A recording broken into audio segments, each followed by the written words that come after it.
Good morning. I am Marvin Mukanaka. If you're from Africa, it's Mukanaka. If you're from out here in the U.S. somewhere, it's Mukanaka. But I'm glad to be on radio this morning. This is the Marvelous Marvin Show, the first in the series. We've got a hot topic today. We're coming to you live on WBIG Radio. And this is a show that's going to present a number of topics, but mostly race related, because we're trying to engage in racial injustice and social justice and things like that. I've got a special guest today. Unfortunately, my apologies. I sent out word that he was going to be in the studio, but because of the weather's been pretty bad in the U.S. for quite a number of days now, probably 2 weeks or something. So he couldn't take the chance to come and be with me live in the studio. I would have loved that. So a little bit of a disappointment, but this is radio, so we do have him online. So he's on the hotline right now, and we'll start talking to Donta Hammond. Donta Hammond is my special guest today. He has experienced a rather tragic experience in his life, and that's something he wants to talk about. Not an easy subject to talk about, but he's online, and he's braved himself to come and air out. Let me bring Donta in now into the picture. Unfortunately, you won't be able to see him. We'll send out pictures, and we'll try and get him to the studio next time. This is the first of many appearances that he's going to make on radio and even on television. Donta, are you there? Okay, good morning, sir. How are you doing? I'm good. How is Kansas?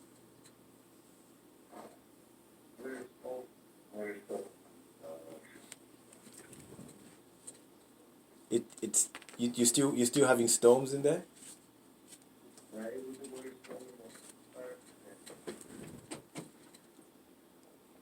Uh-huh.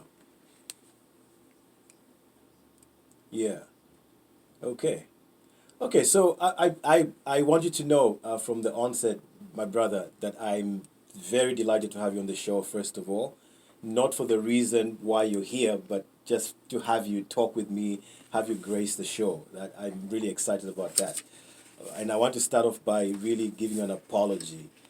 Sincere condolences, man. I know it's been years, but condolences can never be enough. Sincere condolences, man, for the loss of your son, Zaquan. Get it from my heart. This comes from the depth of my heart. I mean, from the time that we spoke about it, I feel it time and again. So once again, sincere condolences, my brother. Right. So let's start off by people want to know who you are. Do you want to just introduce yourself briefly before we get into talking about what happened? Mm.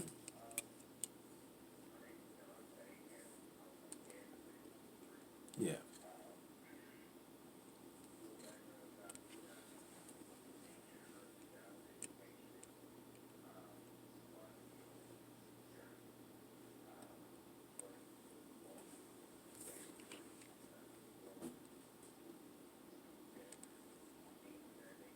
Hmm.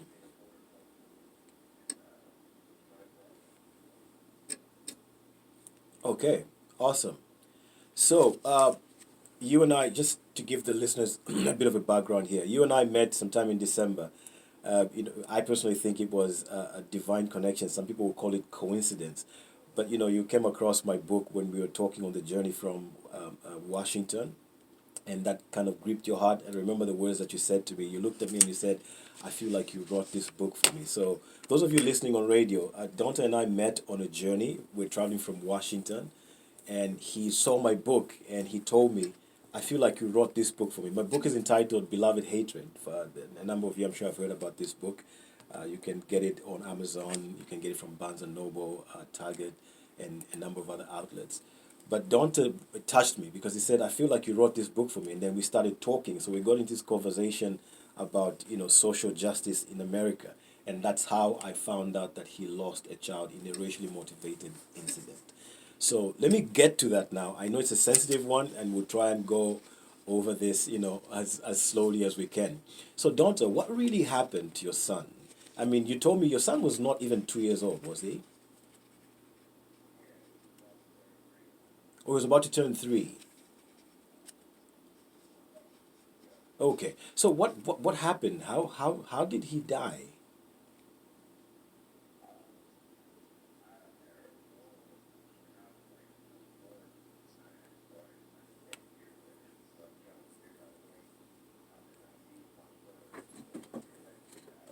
Yeah.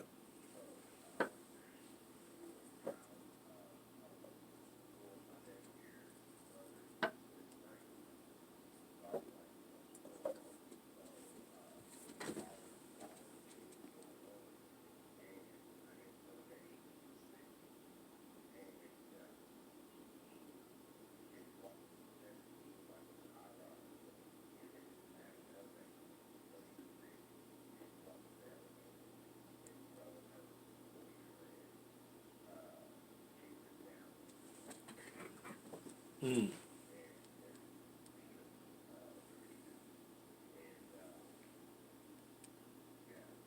So you were not there. Okay. So you only found out that he had died.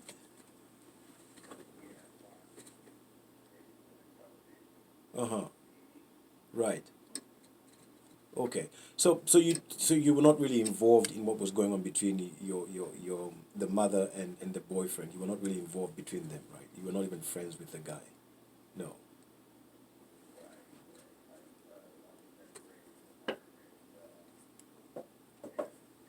Okay. So you'd never even met him before this happened?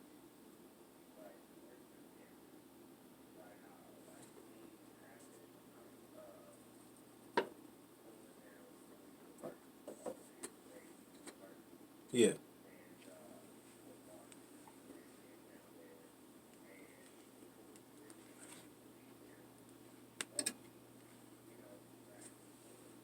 Okay.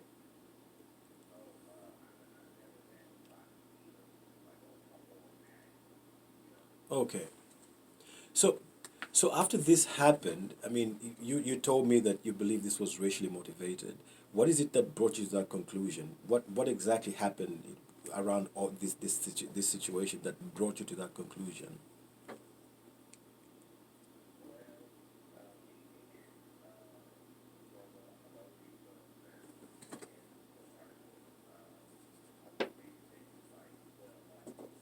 Okay.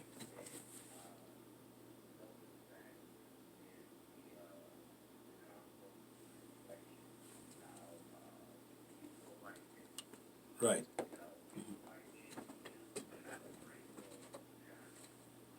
Yeah.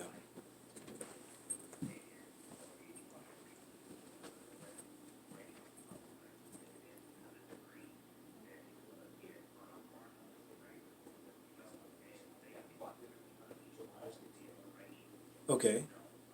The authorities did not release all the information.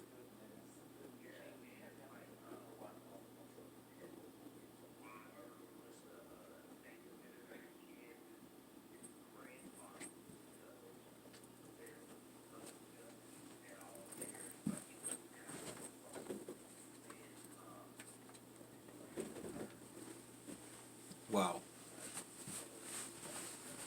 Yeah. Right.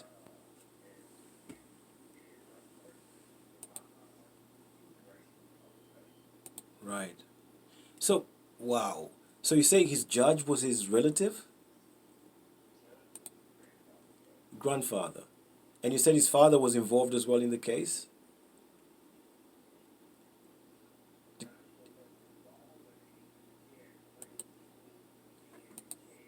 Mm-hmm. Right. Yeah. Wow. Yeah. Right. Oh God. So, oh my God. So everything that happened to your son, you were just told. You,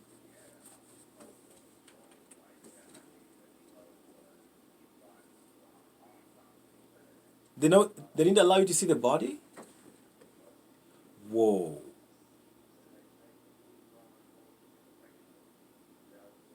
Wow. So up until this day, there's a lot that you don't know about what happened to your son. You still don't know.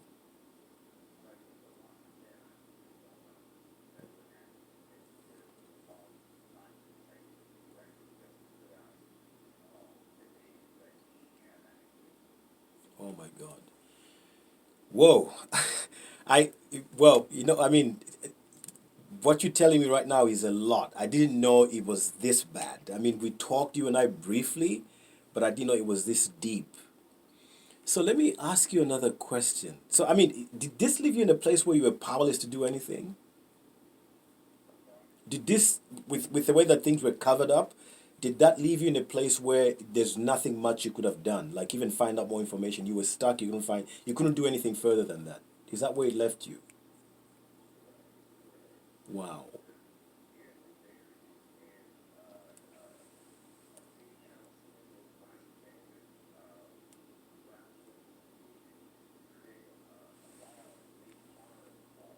Mm.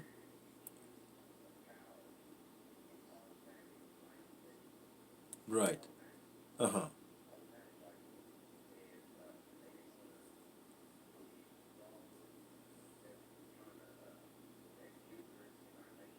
Mm. Right. Yeah. Yeah. Oh God. So he didn't get a life sentence. The guy that killed your son, and then that's what you thought you'd at least get, right? Wow. So in short, you don't feel you got any justice. I mean that's how you feel, right? Right. Uh huh. So did you get any apologies from anybody anywhere about how this was handled? Wow. Mm.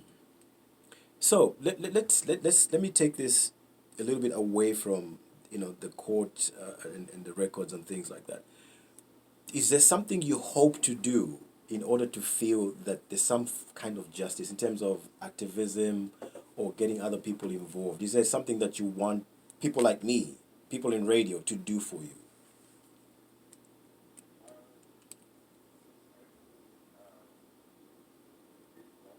Mm.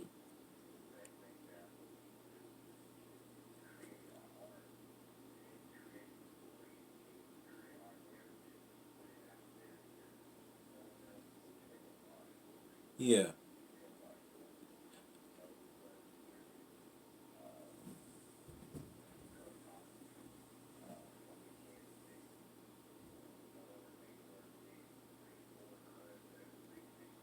yeah,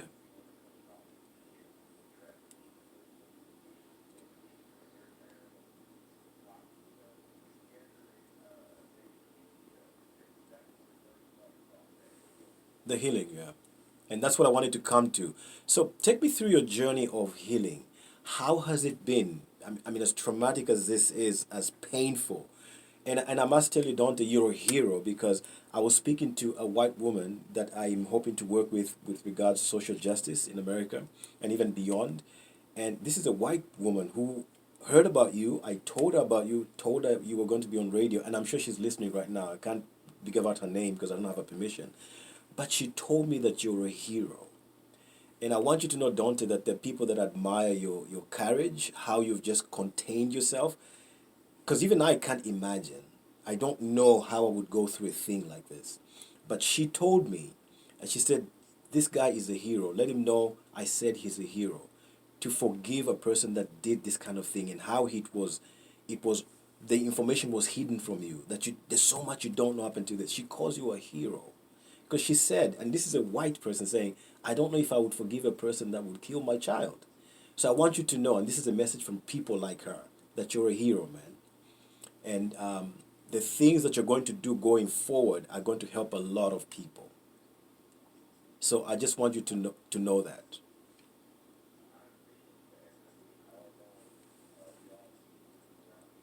Yeah,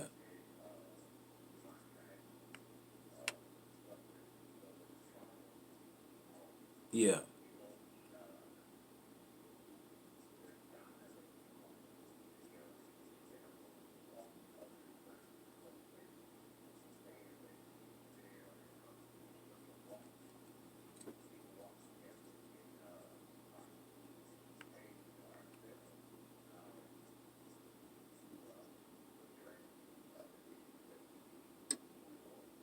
right. Absolutely. I do remember one of the things that touched me a lot about what you said. I mean, you saw my book, Beloved Hatred, and you said you looked, I know you looked at the cover, you looked at the book, you read, I think, the first page or something like that, and you said, you looked at me and you said, bro, we have a lot of work to do. I really do appreciate that because for me, you really, you kind of bought into the vision. And I just want you to say something to people out there who you don't do much with regards to social activism. What would you say to people that don't see how deep this problem is, who wait until something happens to them to do anything? What would be your words to people like that?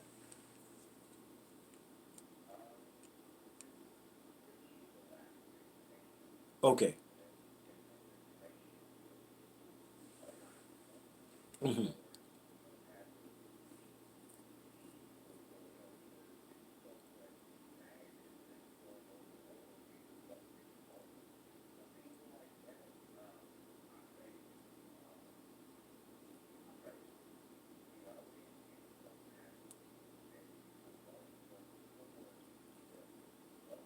Yeah.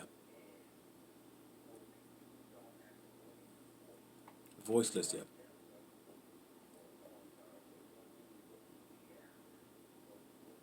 Right.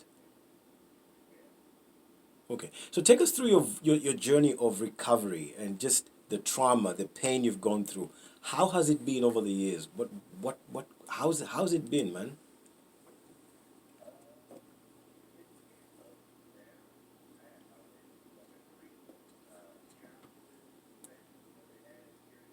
Yeah.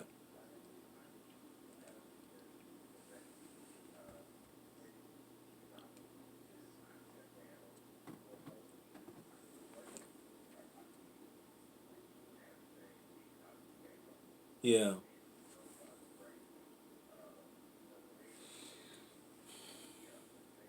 Yeah. Yeah.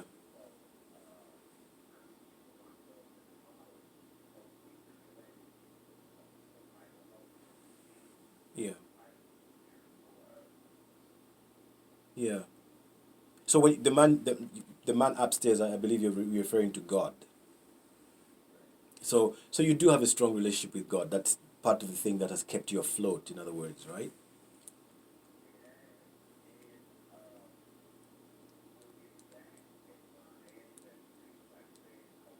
Mm.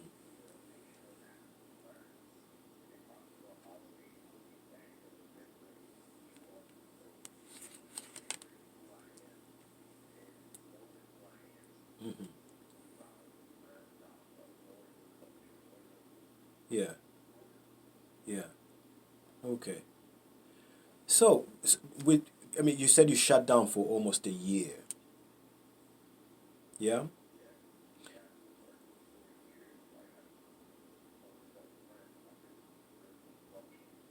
Right. Right.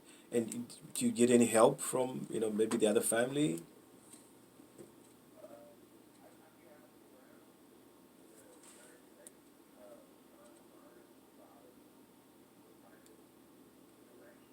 Hmm.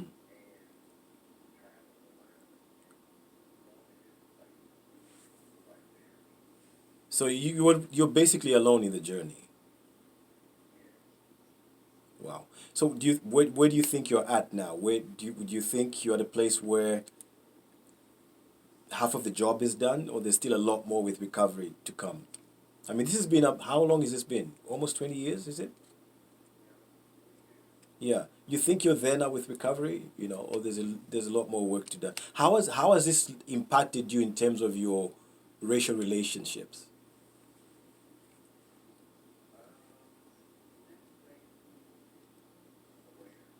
Hmm.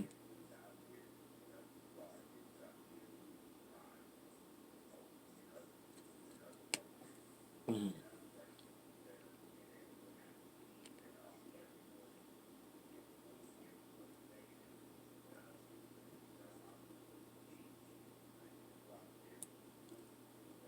Yeah.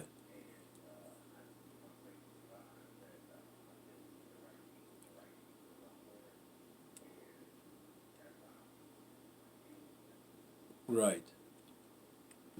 So at this, because do you have another child after you lost Zaquan?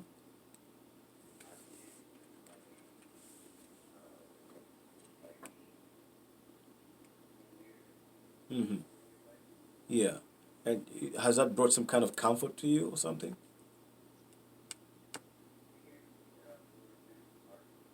Yeah.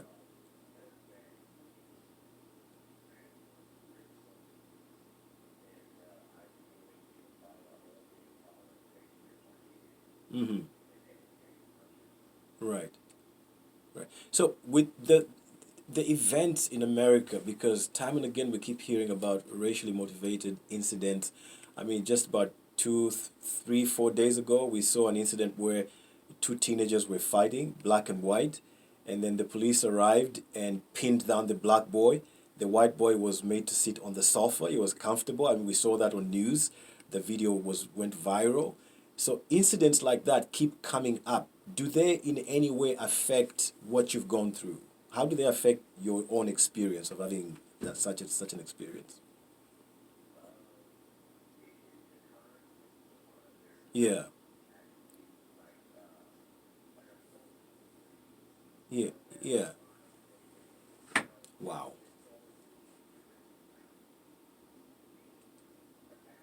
Mm,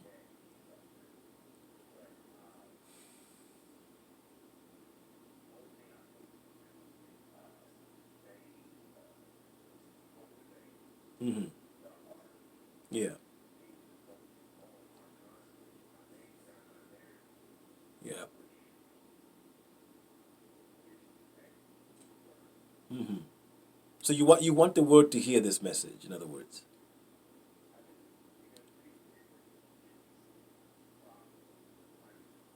Yeah, yeah.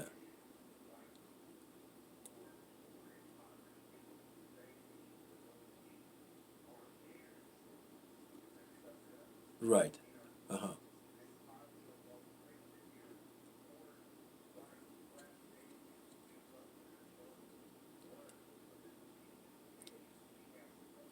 Right.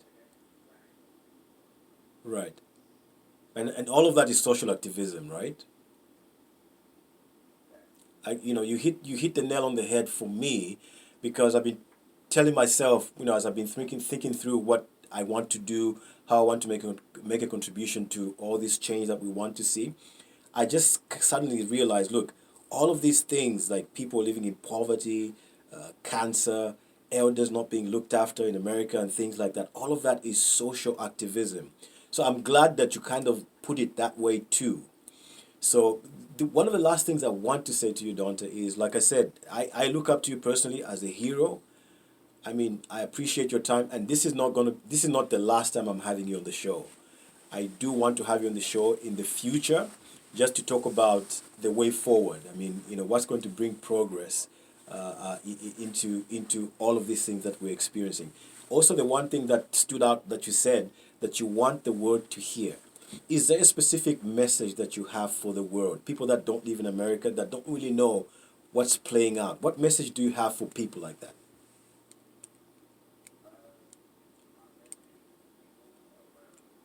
Yeah.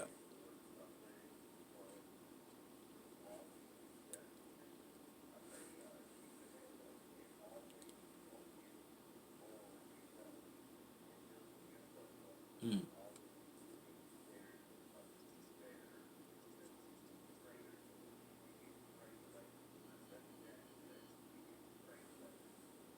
Okay.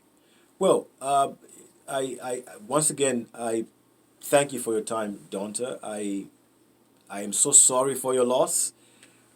Personally, since the time that you told me about it, it's still fresh in my memory. I think about it every day. Every time I think about you, I think about that. I try and think, how does this person really feel?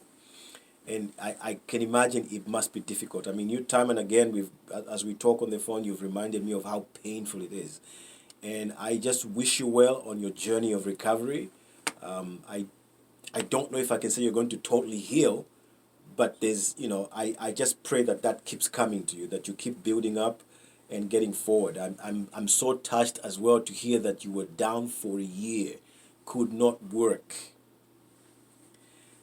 So you and I, as much as we've agreed on doing work in America, I think that those are areas we have to work on. That somebody has to do something about people that are downtrodden down. Because I can imagine most other people that have gone through a similar thing, George Floyd and all of these people, I can imagine them being down maybe much more than a year, what they go through. So a lot more needs to be done. Like you said, we've got a lot of work to do. Is there any last words that you have? Just what something you want to say. What do you want to say to America before I let you go? I have 2 minutes now before I go off. But like I said, this is not your first and last time. You're still going to come back. But what's your last word? What do you want to just bring out of what's in your heart?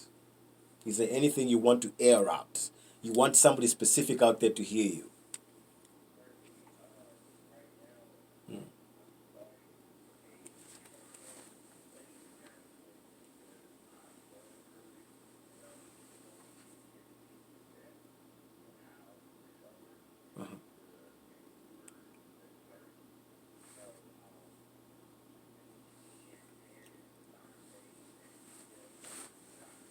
Uh-huh.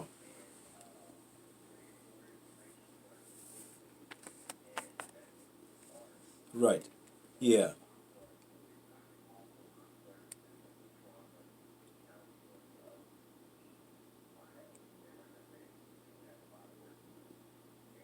So you're going to need partners, in other words, yeah. Yeah. You're going to need partners, right? Yeah. So do send me those details. Some of those details. As I keep coming on radio, even on television, I will. You're one of the people that I'll keep talking about. So that kind of information the public would definitely need. I'm glad that you've thought about setting up something that is dealing with trauma, because I mean that's one of the things I was going to ask you. Like what do you want America to do? So setting up a trauma center to help people deal with this, I'm just happy that you're doing a thing like that, and that's going to need a lot of support from radio, from people that make physical contributions, financial contributions, moral contributions. So we'll have to call in that channel, people to channel in and connect with you. So Donta, I'm going to let you go now, but once again, we're with you, my brother. The people I was talking to in radio, people behind here working with me doing this program, they feel for you, they connect with you. I think you spoke to some of them, two of them, when we were starting the radio show. They feel for you and they connect with you. And those are some of the people that you're going to be in touch with as we make progress in the future. Thank you so much, Dante. I'll let you go and we'll talk after this program. I will call you after the program just to say some things that I need to say. Okay? Have a wonderful day. So that was Donta Hammond. He is one of the few people or many people in America that have had these tragic experiences with racial injustice. My name is Marvin. Once again, I will be back, not next week, but probably next month, because